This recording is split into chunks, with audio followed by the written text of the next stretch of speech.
പയ്യങ്കി സ്വദേശിനി 19-കാരി മുബഷിറിയാണ് മരിച്ചത്. എലിവിഷം ഉള്ളിച്ചെന്നതാണ് മരണകാരണം.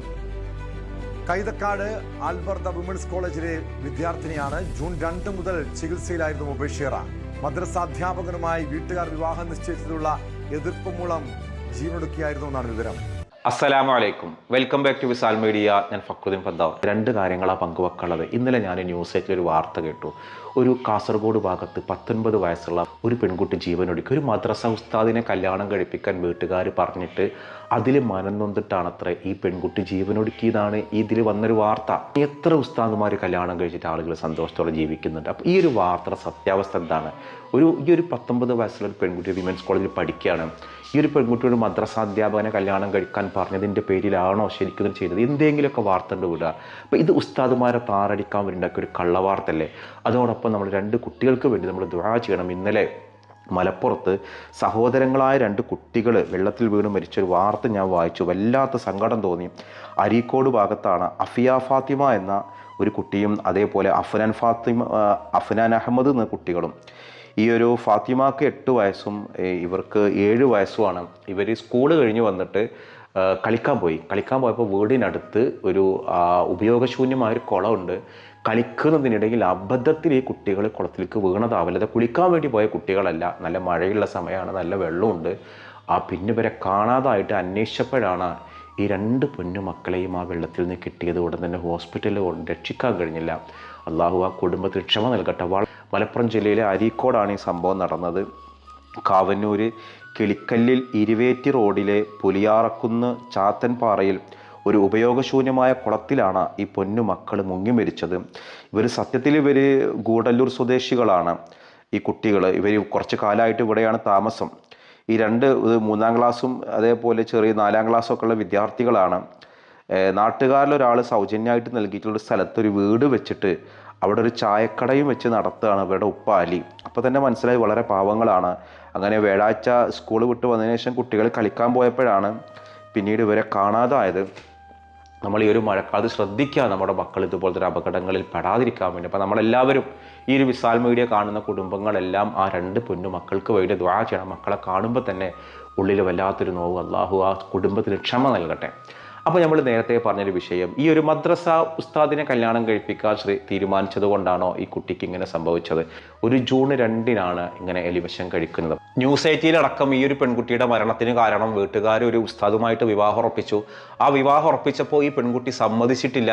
അങ്ങനെ സമ്മതിക്കാതെ വീട്ടുകാർ നിർബന്ധിപ്പിച്ചിട്ട് ഈ ഒരു ഉസ്താദ് മദ്രസ അധ്യാപകനെ കൊണ്ട് വിവാഹം കഴിപ്പിക്കാൻ ശ്രമിച്ചപ്പോഴാണ് ഈ പെൺകുട്ടി ജീവനൊടുക്കി എന്നുള്ളതാണ്. ഇതിൻ്റെ സത്യാവസ്ഥ അറിയുന്നതിന് മുൻപാണ് മാധ്യമങ്ങൾ ഈ വാർത്തകളൊക്കെ പറയുന്നത്. എൻ്റെ അന്വേഷണത്തിൽ മനസ്സിലായ കാര്യം ഞാൻ പറയുന്നത്, ഞാൻ അതുമായി ബന്ധപ്പെടുന്ന ചില ആളുകളുമായിട്ട് സംസാരിച്ച് എനിക്ക് കിട്ടിയ വിവരം, ഈ ഒരു കുട്ടിക്ക് മദ്രസ അധ്യാപകനെ കല്യാണം കഴിക്കാനാണ് ഇഷ്ടം. ഈ ഒരു മുഫീദ, ഈ ഒരു പെൺകുട്ടിക്ക് ഇഷ്ടമുണ്ടായിരുന്നത് ഒരു മദ്രസ അധ്യാപകനായ പർട്ടിക്കുലർ ഒരു ഉസ്താദിനെ കല്യാണം കഴിക്കാനാണ്. പക്ഷെ വീട്ടുകാർക്ക് താല്പര്യം ഉണ്ടായിരുന്നില്ല. വീട്ടുകാർ ഒരു ഉസ്താദ് ആയതുകൊണ്ട് നീ അങ്ങനെ ഒരാളെ കല്യാണം കഴിക്കണ്ട. പക്ഷേ ഈ പെൺകുട്ടി വാശി പിടിച്ചു, ഞാൻ വിവാഹം കഴിക്കുന്നുണ്ടെങ്കിൽ ഇങ്ങനെ ഒരാളെ ഞാൻ കല്യാണം കഴിക്കുള്ളൂ അങ്ങനെ പറഞ്ഞ് വാശി പിടിച്ചിട്ട്, പക്ഷേ വീട്ടുകാർ ഒട്ടും സമ്മതിക്കുന്നില്ല. ഒടുവിൽ ഈ പെൺകുട്ടി താൻ ഇഷ്ടപ്പെടുന്ന ഉസ്താദിനെ കിട്ടൂല എന്ന് ഉറപ്പായപ്പോൾ അങ്ങനെ ആ ഒരു വിരോധത്തിന് ഈ പെൺകുട്ടി ഇത് കഴിച്ചു. കുറച്ച് ഭാഗത്ത് മാത്രം എടുത്ത് കഴിച്ചു. ഒടുവിൽ ഈ പെൺകുട്ടിയുടെ വാശിക്ക് മുമ്പിൽ വീട്ടുകാർ സമ്മതിച്ചു, ശരി ഉസ്താദിനെ കല്യാണം കഴിക്കാം. അങ്ങനെ ഇതൊന്നും നേരത്തെ സമ്മതിച്ചിരുന്നെങ്കിൽ ഇന്ന് ഈ പെൺകുട്ടി ജീവനോടുണ്ടാകും. അങ്ങനെ സമ്മതിച്ചപ്പോഴാണ് ഈ പെൺകുട്ടിയാണെങ്കിൽ വളരെ ചെറിയ അളവിലാണ് അന്നത്തെ ആ ഒരു ദേഷ്യത്തിനും സങ്കടത്തിനും എടുത്ത് കഴിച്ചത്. അപ്പോൾ ഈ പെൺകുട്ടി പറഞ്ഞു, ഞാനിങ്ങനെ കഴിച്ചിട്ടുണ്ട്, എനിക്ക് പ്രശ്നങ്ങളുണ്ട് എന്ന് പറഞ്ഞ് അങ്ങനെ അസ്വസ്ഥതായി. അങ്ങനെയാണ് ജൂൺ 2-ന് ഇത് ഹോസ്പിറ്റലൈസ് ആവുന്നത്. അതായത് ഈ പെൺകുട്ടിക്ക് ആഗ്രഹം ഉണ്ടായിരുന്ന ഒരു മദ്രസ അധ്യാപകനെ വിവാഹം കഴിക്കാൻ വീട്ടുകാർ തയ്യാറായില്ല. കുറേയേറെ അതിനു വേണ്ടി ശ്രമിച്ചു നോക്കി. ആ ഉസ്താദ് ഇവിടെ വന്ന് വളരെ സന്തോഷത്തോടുകൂടി വിവാഹം അന്വേഷിക്കാൻ വരും, ഇപ്പം ഉമ്മയൊന്ന് സമ്മതിച്ചാൽ മതി എന്ന രീതിയിലൊക്കെ പറഞ്ഞിരുന്നതാണ്. ഒടുവിൽ ഈ പെൺകുട്ടി ഇങ്ങനെ ഒരു ബുദ്ധിമോശം ചെയ്തു, ഒരൽപ്പം എടുത്ത് കഴിച്ചു. പല കേസുകളും അങ്ങനെ കാണാം. ഇത് എടുത്തിട്ട് ആഴ്ചകൾ കഴിഞ്ഞിട്ടൊക്കെയാണ് ഇതുമായി ബന്ധപ്പെടുന്ന മരണമൊക്കെ സംഭവിക്കൽ. ഈ പെൺകുട്ടിക്കും സംഭവിച്ചത് അതുതന്നെയാണ്. ഒടുവിൽ വീട്ടുകാർ സംഭവിച്ച അപ്പോഴേക്കും ശരീരത്തിൽ ഇത് പ്രവർത്തിക്കാൻ തുടങ്ങിയിരുന്നു. അങ്ങനെ ഹോസ്പിറ്റലിൽ കൊണ്ടുപോയി. പക്ഷേ പടച്ച റബ്ബിൻ്റെ ഒരു വിധി മരണപ്പെടാനായിരുന്നു. അള്ളാഹു ആ പെൺകുട്ടിക്ക് മഗ്ഫിറത്ത് കൊടുക്കട്ടെ, മർഹമത്ത് കൊടുക്കട്ടെ, ഖബറിടം അള്ളാഹു സന്തോഷം നമ്മൾ ദുആ ചെയ്യുക. പക്ഷെ അപ്പോഴേക്കും മാധ്യമങ്ങളിലൊക്കെ വന്നൊരു വാർത്ത എന്തായിരുന്നു, ഈ പെൺകുട്ടി ഈ രീതിയിൽ വീട്ടുകാർ വിവാഹം ഉറപ്പിച്ചിട്ട് സമ്മതിക്കാതെ ചെയ്തതാണ്. അപ്പോൾ ഇതിൻ്റെ സത്യാവസ്ഥ ഒന്നും ആർക്കും അറിയണ്ട. അതിന് മുൻപേ ഉസ്താദുമാരെ കുറ്റപ്പെടുത്തിയ വീഡിയോ ആണ്. ഉസ്താദുമാരെ കല്യാണം കഴിച്ചിട്ട് എന്തിനു പറ്റുക? ഉസ്താദുമാരെ കല്യാണം കഴിച്ചിട്ട് ഒരു കുഴപ്പമില്ല. എത്രയോ പെൺകുട്ടികൾ ഉസ്താദുമാരെ ഭാര്യമാരാവാൻ കൊതിക്കുന്നവരുണ്ട്. നിങ്ങൾക്കറിയോ? ഈ ഒരു വീഡിയോ കടിയിൽ ഒരുപാട് പേരുടെ അനുഭവം പറഞ്ഞാൽ അവർ പറയും, ഞങ്ങളുടെ ഭർത്താവായിട്ട് ഉസ്താദ് വരാനാരും അത്രയും സന്തോഷമായിട്ടും അത്രയും ഭയങ്കരമായിട്ടുള്ള കെയറിങ്ങുമായിട്ട് കൊണ്ടുപോകുന്നവരുണ്ട്. പക്ഷേ ഈ ഒരു പെൺകുട്ടിയുടെ കേസിൽ നമ്മൾ ഈ മാധ്യമങ്ങളിലോ സോഷ്യൽ മീഡിയയിലോ കാണുന്നത് പോലെ അല്ല ഇതിൻ്റെ യഥാർത്ഥ ചിത്രം. ആ പെൺകുട്ടി ഒരു ഉസ്താദിനെ തന്നെയാണ് വിവാഹം കഴിക്കാൻ ആഗ്രഹിച്ചത്. അത് സമ്മതിക്കാതെ വന്ന തൻ്റെ ആഗ്രഹം, തൻ്റെ ഉള്ളിലുള്ള ആ ഒരു സ്വപ്നം സാക്ഷാത്കരിക്കാൻ കഴിയില്ല എന്ന് കണ്ടപ്പോൾ ഒരു ബുദ്ധിമോശം കാണിച്ചു. പക്ഷേ ഒടുവിൽ വീട്ടുകാർ ഇവരുടെ നിർബന്ധത്തിന് വഴങ്ങിയിട്ട് സമ്മതിക്കേണ്ടി വന്നു. പക്ഷേ അപ്പോഴേക്കും സമയം കഴിഞ്ഞിരുന്നു. അങ്ങനെയാണ് ഈ പെൺകുട്ടി മരണത്തിന് കീഴടങ്ങിയത്. അപ്പോൾ തെറ്റായ വാർത്ത ദയവേത് എന്ത് ചെയ്യുക, കൊടുക്കാതിരിക്കുക. എത്രയോ പെൺകുട്ടികൾ ജീവൻ കൊടുക്കുന്ന സംഭവങ്ങളുണ്ട്. എവിടെയെങ്കിലും നിങ്ങളുടെ ഉസ്താദുമാരുടെ ഭാര്യമാർ ജീവനൊടുക്കിയ കേസ് കണ്ടിക്കണോ? എത്രയോ ഗൾഫുകാരെ ഭാര്യമാർ ജീവനൊടുക്കിയിട്ടുണ്ട്, ഡോക്ടർമാരെ ഭാര്യമാർ ജീവനൊടുക്കിയിട്ടുണ്ട്. ഇങ്ങനെ ജീവനൊടുക്കിയ ഭർത്തിമതികളായ സ്ത്രീകൾ ജീവനൊടുക്കിയ കേസുകൾ പരിശോധിച്ച് നോക്കും. അവിടെയൊക്കെ നിങ്ങളൊരു ഉസ്താദിൻ്റെ ഭാര്യ ചെയ്യില്ല. ഇവിടെ മദ്രസാധ്യാപകനാവുന്നു അല്ലേ എന്നുള്ളതല്ല, നല്ല വ്യക്തിയാവുക, പെണ്ണിനെ നോക്കാൻ കെൽപ്പുള്ള ചങ്കുറപ്പുള്ള ഒരാളാവുക. അതിന് മദ്രസ ഉസ്താദിന് ആ ചങ്കുറപ്പും കെൽപ്പും ഇല്ലെങ്കിൽ എത്ര വലിയ ഉസ്താദാണെങ്കിലും ലൈഫ് കൊളാവും. അപ്പോൾ ഈ ഒരു വാർത്ത, ഈ ന്യൂസ് സൈറ്റിലത്തെ ഈ ഒരു വാർത്ത മദ്രസ ഉസ്താദുമാരെ താറടിക്കുന്ന രീതിയിൽ, അവരെ മോശക്കാരാക്കുന്ന രീതിയിലായിപ്പോയി. ഇതിൻ്റെ ഒരു ഹക്ക് എന്താണ്? കൂട്ടുകാരോട് വഴക്കാന് ചൊടുവിലാണ് ഈ പെൺകുട്ടികൾ ഇത് ചെയ്തത്. ഞാൻ ചിന്തിക്കണതല്ല, കല്യാണം കഴിച്ചു പോയാലും കല്യാണം കഴിച്ച് മക്കൾ ആദ്യമേ ചെയ്യുന്നത് എന്താണ്? ജീവൻ കൊടുക്കുക എന്നുള്ളതാണ്. കുട്ടികളോടൊരു കാര്യം പറയാൻ പറ്റില്ല. എന്തെങ്കിലും പറഞ്ഞു കഴിഞ്ഞാൽ അതോടെ തീർന്ന്. എൻ്റെ നാട്ടിലൊരു ഒരു പെൺകുട്ടി ഉണ്ടാകുന്നത്, എൻ്റെ ഒരു ചെറിയൊരു ബന്ധും കൂടിയാണ്. ഇവരെ കല്യാണക്കാരൻ വന്ന സമയത്ത് ഇവർക്ക് വാപ്പാക്കും ഉമ്മാക്കും ഉസ്താദുമാരെ കെട്ടണം എന്നുള്ളതാണ് ഒരാവശ്യം. ഈ പെൺകുട്ടികളാണെങ്കിൽ, ഇപ്പോഴത്തെ പെൺകുട്ടികളാണല്ലോ, അതിനൊരു താല്പര്യമൊന്നുമില്ല. അങ്ങനെ ഇവരൊരു ഉസ്താദിനെ കല്യാണം കഴിപ്പിക്കാൻ തീരുമാനിച്ചു. ഈ പെൺകുട്ടി പഠിച്ച പണി 18 നോക്കി, ഉസ്താദിനെ വേണ്ട, ഉസ്താദ് കല്യാണം കഴിച്ചാൽ മുഖം മറിച്ച് നടക്കേണ്ടി വരും. അപ്പോൾ ഈ വീട്ടുകാർ പറഞ്ഞു, നീ മുഖം മറിച്ച് നടക്കണ്ട. അങ്ങനെ കല്യാണമൊക്കെ കഴിച്ചു. അപ്പോൾ ഈ പെൺകുട്ടിക്ക് പേടി ഉണ്ടായിരുന്നത് മുഖം മറിച്ച് നടക്കേണ്ടി വരുമോ എന്നുള്ളതാണ്. ആ ഉസ്താദിനെ കല്യാണം കഴിപ്പിച്ചിട്ടുള്ള 2ാമത്തെ ദിവസം തന്നെ ആ ചെങ്ങായി എന്ത് ചെയ്തു? മുഖം മറപ്പിച്ച് നടത്തിച്ചു.